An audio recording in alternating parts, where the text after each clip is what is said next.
Vous regardez la Minute Info LSL, nous sommes le vendredi 22 avril, bonsoir.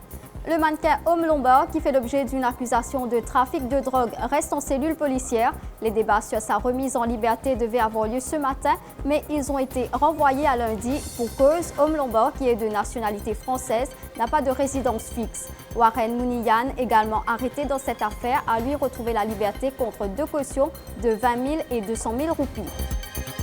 Les 4 suspects impliqués dans le meurtre de l'octogénaire Soupama Pachanyandi sont revenus sur la scène du crime ce matin à rue Guy Rosemont, à résidence Père-Laval à 4-Bornes. Les voisins et les proches de la victime ont scandé les mots assassin et criminel, surtout lorsqu'Alan Sevatian, le neveu de la victime et présumé cerveau, a commencé à expliquer ce qui s'est passé.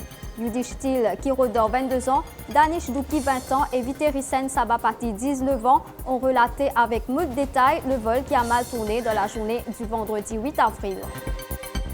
Une fourgonnette de la police de Saint-Pierre a percuté une boutique aux petites heures ce matin à Petit-Verger, Saint-Pierre. Alors que le propriétaire du commerce avance que les 2 policiers qui étaient dans le véhicule étaient ivres, le test d'alcoolémie s'est révélé négatif. Les officiers légèrement blessés ont reçu des soins à l'hôpital de Candos avant d'être autorisés à rentrer chez eux. Une enquête est en cours pour déterminer les circonstances exactes de l'accident. Selon une source policière, des sanctions seront prises si nécessaire. Amadoussen Kodoron s'est à nouveau rendu à l'Independent Commission Against Corruption ce matin. Il avait dénoncé une maldonne dans un exercice d'appel d'offres et une tentative de corruption. Il allègue que dans une bande sonore, on entend un conseiller du ministère de la Jeunesse et des Sports discuter du paiement d'un pot de vin ou l'allocation d'un contrat du Mauritius Sports Council. Un nouveau témoin a aussi été entendu dans cette affaire aujourd'hui. Voilà pour l'essentiel de l'actualité. L'information continue sur l'express.mu.